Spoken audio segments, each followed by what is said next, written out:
como é que vocês estão? Eu espero que todos estejam bem. Estamos aqui para mais uma aula de Geografia do EJA 3 e 4, que vamos falar sobre população, certo? Hoje com foco na população do nosso país.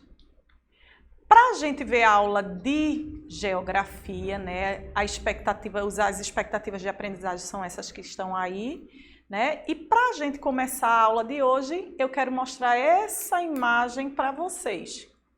Uma imagem bem misturada, uma figura que não tem muita forma, partes de rostos diferentes, para introduzir e perguntar a vocês de onde vem o povo brasileiro, né? E aí a gente vem de uma coisa chamada miscigenação, né? A origem do povo brasileiro vem a partir de uma miscigenação. Miscigenação de quê? O que é miscigenação? A miscigenação ou mestiçagem consiste na mistura de raças, de povos e de diferentes etnias. Assim, multirraciais ou mestiços são as pessoas que não são descendentes de uma única origem. E aqui na imagem, né, eu coloquei uma pessoa branca, o índio e o negro, para a gente identificar que inicialmente no Brasil foram esses três povos, né, que deram início a todo o nosso povo brasileiro. O branco, representado pelos europeus que aqui chegaram, os portugueses, né? Os indígenas, que seriam os nativos da terra e estavam aqui mesmo quando os europeus chegaram ou descobriram, né, o Brasil. E os africanos, que foi um povo que não veio para cá porque queria, eles vieram trazidos, né? Então, a mistura desses povos inicialmente vai dar origem ao que a gente chama de povo brasileiro da atualidade, ou população brasileira. E aí, depois disso, o tempo passou, eles se misturaram, índio com branco, branco com negro, negro com índio, e assim sucessivamente. E aí a gente vai ter que outras influências apareceram, né? Que foram os outros migrantes que vieram diretamente para o Brasil. Os asiáticos, que são esse pessoal dos olhinhos puxadinhos, que a gente chama de povo amarelo, e os europeus vindo de outros locais que não só Portugal e Espanha, mas principalmente os italianos. E aí a gente vai ver que esses dois grupos de imigrantes que vieram para o Brasil, eles representaram ainda mais essa miscigenação, essa mistura que a gente tem, que gera o que a gente tem hoje de povo brasileiro.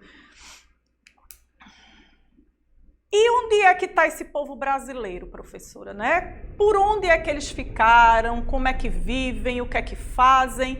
E aí a gente vai primeiro analisar esse mapa que vocês estão vendo aí, que está falando sobre distribuição da população brasileira, novamente, para a gente lembrar conceito lá atrás que a gente falou, né, nas aulas de cartografia.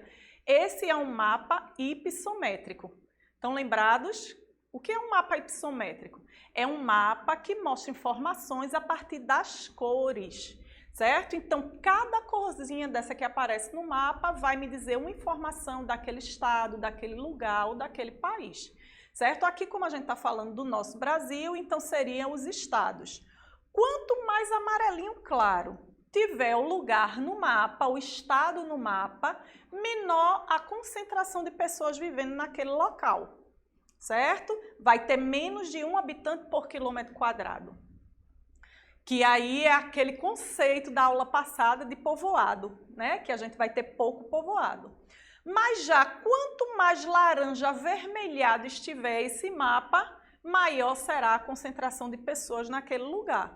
E aí, se a gente observar, né, a grosso modo, a maior concentração de população que a gente vê no mapa é justamente em torno do nosso litoral, certo? A questão aqui, ó, o litoral que a gente tem brasileiro, vai ser justamente onde a gente tem a maior concentração de pessoas. Por quê, professora? Porque inicialmente, lá no passado colonial da gente, foi por esse local, né, pelo mar, pelo Oceano Atlântico, que os portugueses e que os europeus, que todas as pessoas que vieram de fora com o intuito de ficar ou de explorar o Brasil, chegaram de embarcação e vieram exatamente por aí. E aí vai ser no litoral que a gente vai ver a maior concentração de pessoas, pela facilidade de entrada e saída para outro continente, para outro lugar, certo? E também a questão da fixação das moradias, né? A facilidade. Se a gente observar, a grosso modo, o ser humano ele vai fixar, quando ele se torna nômade, ou quando ele se torna sedentário, ele vai fixar moradia próxima a rios, próxima a cursos d'água, né? Então, onde vai ter a facilidade de alimento, uma terra mais fértil, a água próxima, então é ali que ele vai fixar moradia, ele quer facilidade, certo? Então, não vai ser diferente aqui, a gente vai ter essa mesma condição. Então, ao longo do nosso litoral, a gente vai ver também a maior concentração de pessoas, certo? Aqui com destaque, né, a gente vai ressaltar o estado de São Paulo, Minas Gerais, Rio de Janeiro, que seriam os 13 locais onde a gente vai ter uma maior concentração de população do país todo. Passando o mapa, e onde está essa população, né? A distribuição da população, aí a gente vai ver que ela ou está fixada na região urbana ou está fixada na região rural. A região urbana são nas cidades e a região rural seriam nos campos. E aí a gente vai ver, né, de acordo com o IBGE em 2010, que 64% de toda a população brasileira, ela vive nas cidades, certo? E apenas 36% vive no campo. E aí essa população que é maior nas cidades, né, onde é que elas estão? Né? Que cidades são importantes? O que é uma cidade? Qual é a diferença de morar na cidade e morar no campo? E aí a gente vem para esse quadro, que aí a gente vai observar junto, né? População por região. Aí aqui a gente tem a porcentagem da população que vive em área urbana por região, já em 2015, se a gente comparar com o gráfico anterior, deixa eu voltar para vocês darem uma olhadinha. Não. Voltando para a gente dar uma olhadinha, esse era o percentual de distribuição em 2010. Já esse gráfico que a gente está vendo é 2015, então tem 5 anos a mais na frente. E aí a gente viu ó, que a população saiu de 64% do gráfico anterior para 85%. Então 85% da população brasileira vive nas cidades. Por região, a gente tem a região sudeste, é essa que vocês estão vendo roxinha aqui, ó, no mapa, né? E vai ser composta por Minas, São Paulo, Rio de Janeiro e Espírito Santo. E lá, 93% de pessoas moram nas cidades. Apenas 7% daquela população mora no campo, certo? Lembrar que toda cidade tem o seu núcleo urbano, mas também tem a região rural, certo? Todas as cidades, elas são complementares, rural e urbano se complementam, ok? Já quando a gente vem para o centro-oeste, ó, é essa região aqui central do Brasil, formada por Mato Grosso do Sul e Goiás, né, e o Distrito Federal. A gente vai ter quase 90%, né, da população também do centro-oeste vivendo nas cidades, certo? E o restante vivendo no campo. No sul, que é essa região azulzinha que vocês estão vendo aqui, a nossa menor região, né, que é formada por Santa Catarina, Paraná, Santa Catarina e Rio Grande do Sul, né? Elas têm 87 mais ou menos por cento de população vivendo nas cidades e o restante vivendo no campo. No norte, que vai ser a região em que a gente encontra, né, a segunda, né, menor cidade, vai ser essa região norte, são esses 7 estados que vocês estão vendo aqui, né? E eles vão fazer parte, mais ou menos 75% de toda a população que vive na região norte, ela vive nas cidades, certo? E por fim o nosso Nordeste, que é formado por 9 estados, certo? E que tem 73% da população vivendo nas cidades e o restante vivendo no campo. Então, a gente tem uma distribuição bem igualitária. Quando a gente soma tudo isso, a gente vai ver que o Brasil é um país muito mais urbano do que rural, certo? Em quantidade de população. Não é em tamanho, em área, é em quantidade de população. Então, a gente vai ver que 85% da população brasileira, ela vive nas cidades. E viver nas cidades, o que é cidade? Né? E aí a gente vai ler um pouquinho, né, sobre as origens da cidade. Como é que a cidade surgiu? Né? Primeiro, a gente vai saber como ela surgiu aqui no Brasil. As primeiras cidades foram construídas por ordem do rei de Portugal, para defender o território do Império Português. Como exemplo, temos Recife, que foi criado em 1537, Salvador em 1549 e São Sebastião do Rio de Janeiro em 1565. O primeiro modelo de ocupação do espaço colonial foi a formação dos núcleos urbanos e se concentram nas regiões litorâneas. As primeiras cidades tinham grande importância militar para controlar os territórios explorados e como um centro irradiador, né, da cultura europeia. Com o passar do tempo, a coroa portuguesa passou a explorar o interior do Brasil através das missões bandeirantes e assim as cidades saíram do litoral para o interior.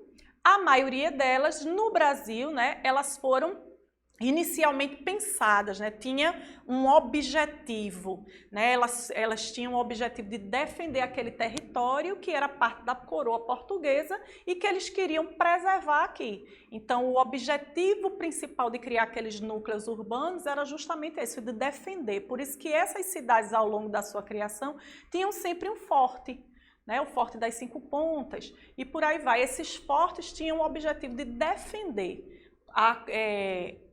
o território a partir de qualquer invasão da oposição, de outras pessoas que vinham de fora, certo?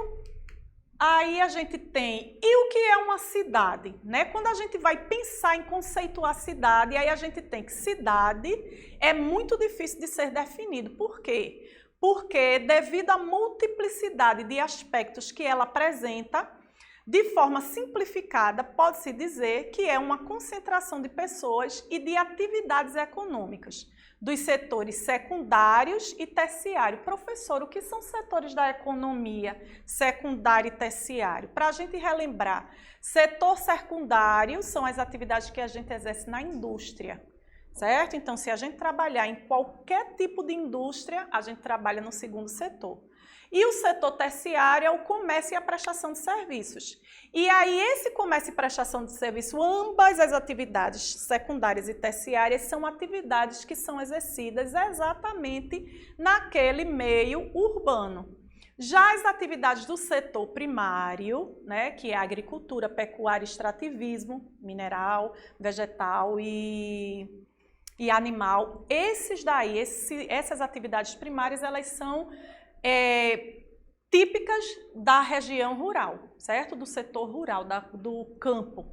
E aí a gente tem, tudo numerado, um polo que envolve características sociais, econômicas e culturais em meio ao ambiente. Então, cidade, isso é um dos conceitos de cidade.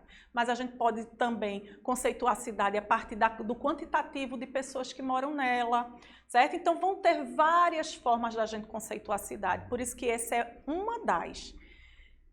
Aí a gente tem a classificação quanto à origem. Também, se definir cidade é difícil, classificar cidade também tem inúmeras formas de classificar. A gente pode classificar a partir da função daquela cidade, né? Ou a partir, como eu estou botando aqui, quando eu estou supondo aqui, quanto à origem das cidades. Quanto à origem, as cidades podem ser de dois tipos.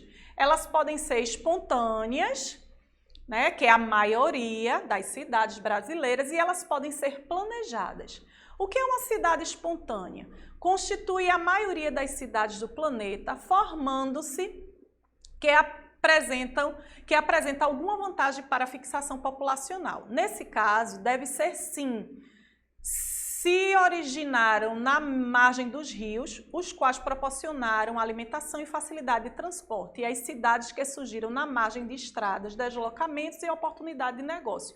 Então, as cidades espontâneas, elas vão ser as mais comuns, não só no Brasil, como no mundo inteiro. É aquela de facilidade. Ele vai encontrar um motivo para ali surgir um núcleo urbano e aquele núcleo urbano depois se tornar uma cidade. E uma cidade planejada, professora, são cidades construídas intencionalmente, ó, ela tem uma intenção, com planejamento, geralmente são associadas com uma finalidade de caráter geopolítico, né? No Brasil, temos como exemplo a cidade de Brasília, Goiânia, Curitiba e algumas outras que eu vou mostrar a vocês. As planejadas são aquelas que inicialmente elas surgem no papel. Elas têm todo um plano de construção e depois elas vão ganhar forma através de engenheiros, de arquitetos e todo aquele pessoal para que mas aí ela é planejada. Mas como esse planejamento é para um determinado número de habitantes e se aquela cidade crescer demasiadamente, o que é que acontece? Ela começa a ter problemas, apesar de ser uma cidade planejada. Certo? Aqui a gente tem algumas planejadas, né? A cidade de Palmas, que é a capital do Tocantins, Brasília, que é a nossa capital, né? E Aracaju, são exemplos de cidades planejadas no Brasil. Quando a gente fala em cidades, né? Atrelado às cidades, a gente tem um processo que a gente vai chamar de urbanização. E o que é essa urbanização, né? Esse processo ele é extremamente importante e ele surge dentro dessas cidades. O processo de urbanização ocorre quando a população reside no meio urbano, cresce a taxas maiores que o crescimento da população rural. Tome-se como exemplo o Brasil, que era considerado um país agrário ou predominantemente rural e que hoje em dia não mais é. Certo? Então, urbanização é um processo de aceleramento, de modernização, de crescimento demasiado, certo? Dessas cidades. Aí, ó, a história da urbanização no Brasil. Como é que surge essa urbanização? Primeiro, no Brasil, ele surge na segunda metade do século XX, então a partir de 1950 em diante. Né? Até 1930, isso só para vocês terem uma noção, até 1930 o Brasil vivia de alguns ciclos, né? Inclusive o ciclo do café, que era um ciclo muito importante, né? Ali na região de São Paulo, Minas Gerais. E aí a gente tinha as oligarquias e os latifúndios. Quando esse café começou a dar sinais de que não ia tão bem, teve o problema da crise do café, o que foi que aconteceu? Esses fazendeiros do café, eles vão investir na industrialização recente do Brasil, né? Naqueles iniciozinho da indústria no Brasil. E aí surge, né, o início da nossa urbanização. Aí, a partir de 1930, presidente, né, Getúlio Vargas, inicia o processo de industrialização. Nesse processo de industrialização, quais são as primeiras indústrias que a gente vai ter? A têxtil, tecido, certo? E alimentícia. E aí depois vão surgir outras indústrias, mas essas vão ser as iniciais. Uma nova forma de utilização do espaço, construção de estrada, incentiva a produção e ao consumo, né? Aí começa realmente o processo de urbanização. E essa urbanização deformada significa o quê, na verdade, né? A estrutura que vai crescendo com o processo de urbanização, ela não vai suportar a quantidade de pessoas que estão chegando demasiadamente nas cidades. E aí a gente tem essa urbanização deformada.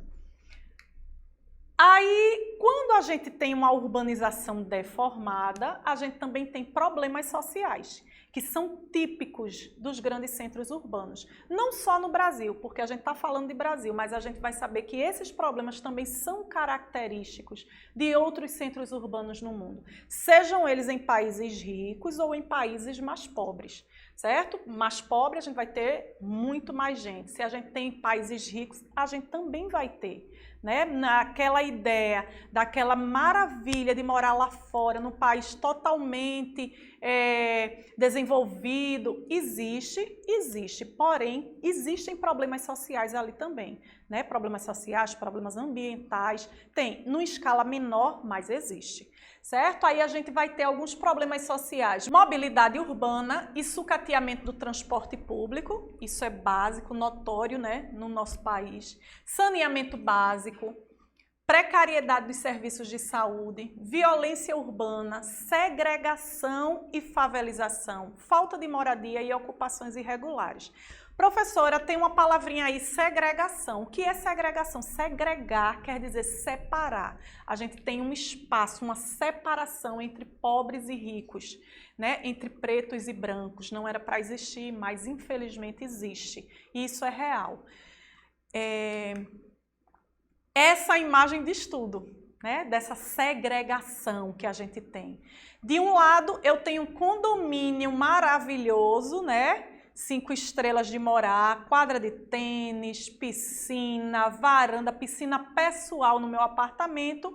E o que separa esse condomínio chiquérrimo de uma favela é apenas um muro, certo? Então, isso aí é um espaço de segregação, né? Que tem muito a ver com todo esse desarranjo social que a gente tem no nosso país. E aí isso retrata muito bem. Passado, a gente tem urbanização e problemas ambientais. Quando a gente vive nas cidades, a gente vai estar predisposto a todas essas situações que vocês estão vendo aí de problemas ambientais. Enchentes, saneamento básico, poluição do ar, poluição sonora, ilhas de calor, inversão térmica, habitação em áreas de risco, diminuição de áreas verdes, dinâmica dos animais. Esses são problemas ambientais dentro das grandes cidades, né? Mas isso daqui já é muito assunto e é assunto para a nossa próxima aula. Tudo que vocês viram até aqui, anotem todas as dúvidas, pega um caderninho, dê uma anotadinha, procura se informar com a tua professora, né, ou com o teu professor de geografia, para que ele esclareça, que ele tirem as dúvidas de vocês, né? E a gente vai se ver na próxima aula. Certo? Eu espero que vocês tenham gostado. Fiquem todos na paz e até breve.